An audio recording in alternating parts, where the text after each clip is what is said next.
तुमची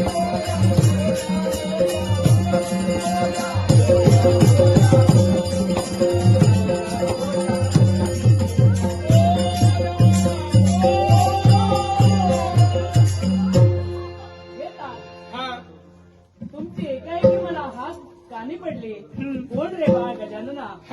आणि क्षणाचाही विलंब न करता मी इथे हजर झालोय. हे बाळ गजानना, पहा माझा भक्त याला संकट आले. फार मारे लोकांचे.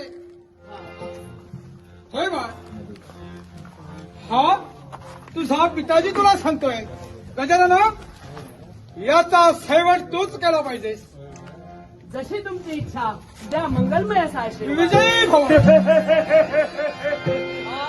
श्वास तैसा ध्यास तमा.